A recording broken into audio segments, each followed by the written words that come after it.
Music of the Soul Prelude, Chapter 5. You're lucky to be alive, you know, Adrian said as he dabbed at the wounds on Neil's back and bottom. Neil hissed through his teeth as Adrian cleaned his wounds to prevent infection. For all he looked old and frail, he had a firm, ungentle hand, at least for those who earned wounds from breaking laws. It was part of the punishment, renewing the painful burning and stinging that covered him from shoulders to knees. I know, Neil grumbled under Adrian's administrations. Laufey was lenient with me and I know it. But she could at least allow mending. That's part of the punishment.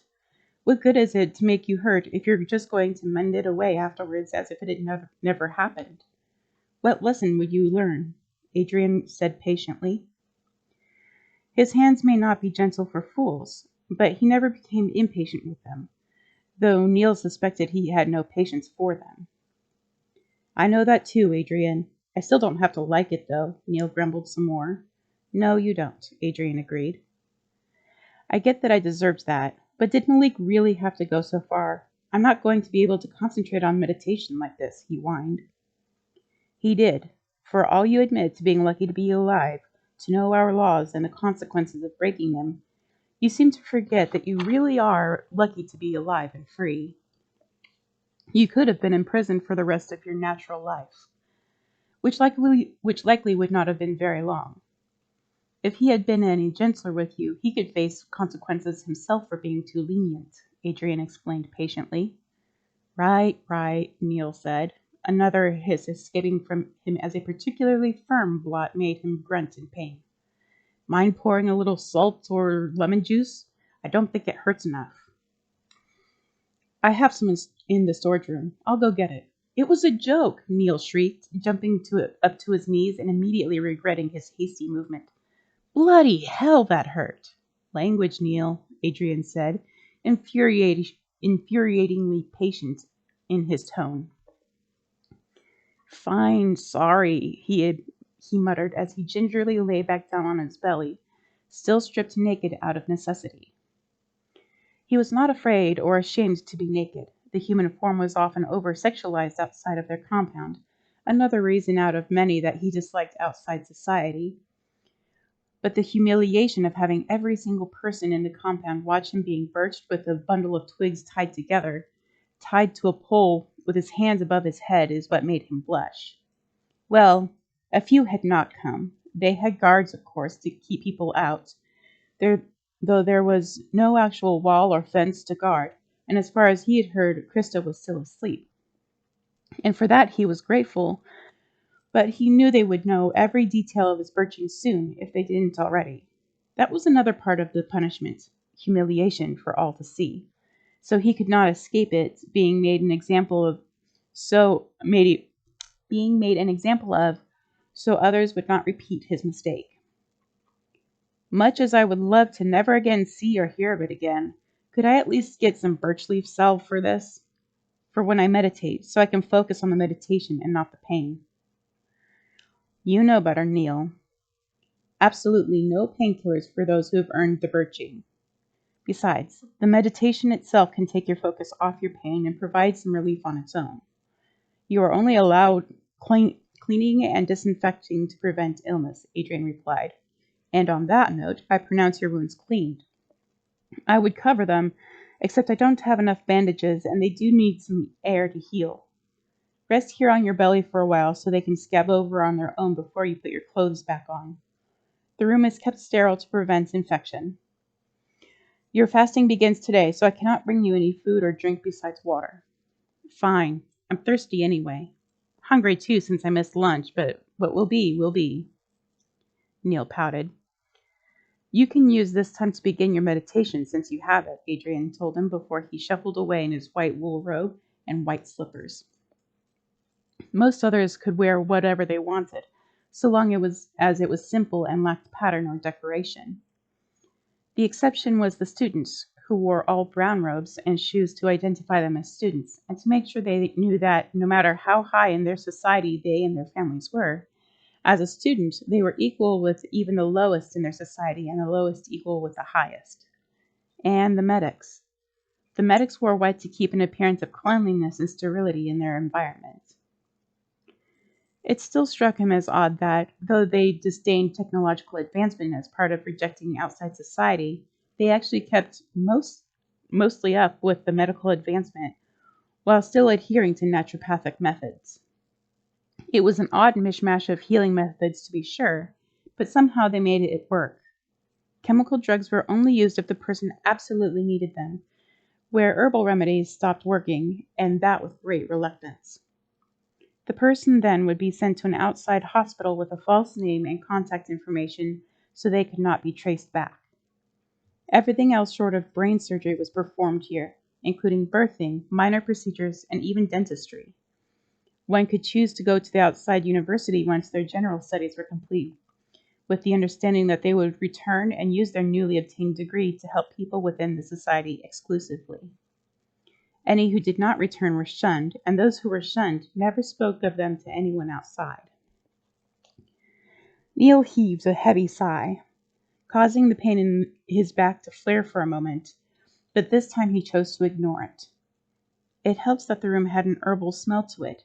The entire infirmary did from the medicines alone, though there were also diffusers in each room that sent a mist of lavender oil into the air to keep patients relaxed while being administered to, with the added benefit of the antimicrobial properties of lavender, and that the infirmary was kept as quiet as possible.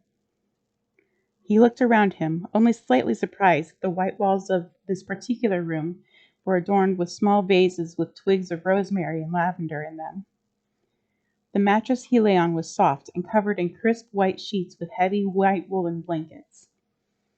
The plain wooden floor was, of course, unadorned, and there was a wooden tray on the floor next to the mattress with bloody rags and cleaning supplies on it for an assistant to take away. Plain wooden pegs on the back of the white painted door held up the clothes that had been stripped from him prior to his birching, to take away any padding he might have had. A pair of jeans that were a bit too large, though the fabric was becoming worn from use, and a large white t-shirt that was almost new. He doubted he would be able to wear them for a while, meaning he would have to wear the plain robes he had long ago sworn to never wear again, at least until he healed enough to not bleed on his clothes. The room was so plain it was boring, in spite of the tiny vases of rosemary and lavender on the walls. For that matter, the whole compound was that boring. Normally, it suited him fine. He liked the simplicity of their lifestyle, the quiet of it. But the last few days he found himself impatient and bored with it. It was an entirely new feeling for him, and he found himself suddenly grateful for the imposed meditation hours. He would need it to get his mind straight again. So he took a deep breath, trying to ignore the burning pain in his back, bottom, and thighs, and allowed his muscles to relax. He took a moment to focus on each muscle group, starting from the top of his head and working down to the tips of his toes, periodically coming back to his face as it kept tensing up from the pain in his back. Once every muscle was relaxed, he shifted his focus to his breathing, taking 3 deep breaths to start. At first, he tried to focus on the motion of his chest and belly as he breathed in and out, but that just brought to mind the flares of pain he got with each deep breath. Instead, he focused on where he felt his breath the most, which for him was the nose, sinus cavities, and the cupid's bow above his upper lip. Each breath in felt cool and dry with the sweet herbal scent of lavender and rosemary, and each breath out felt warm and moist on his upper lip. After a minute or two of focusing on his breath, his mind trying to wander to his backside, to Krista, to what was going to happen within their society. It was a struggle to bring himself back to the breath, because these were things he needed to think on.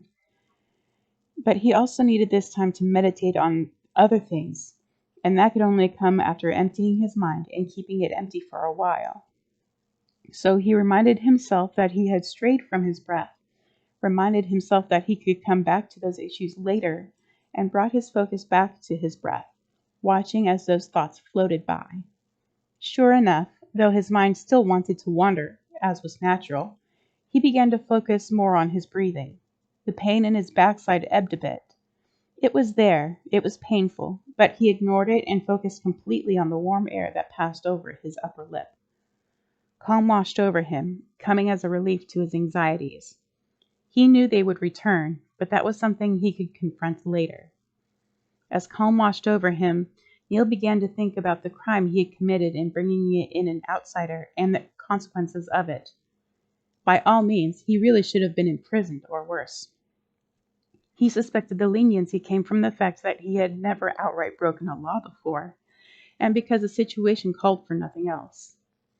He, too, had seen the signs lately, and while there were no proof she was anything more than a very strong special soul, he still strongly suspected that she would be the one to face what was coming.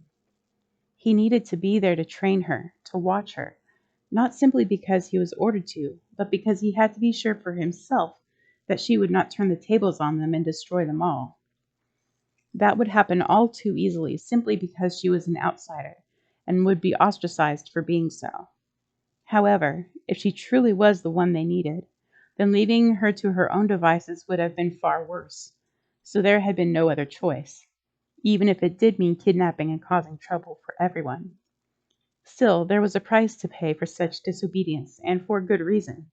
He had endangered everyone by bringing her in. But it was a price he was willing to pay. He just hoped she was worth it.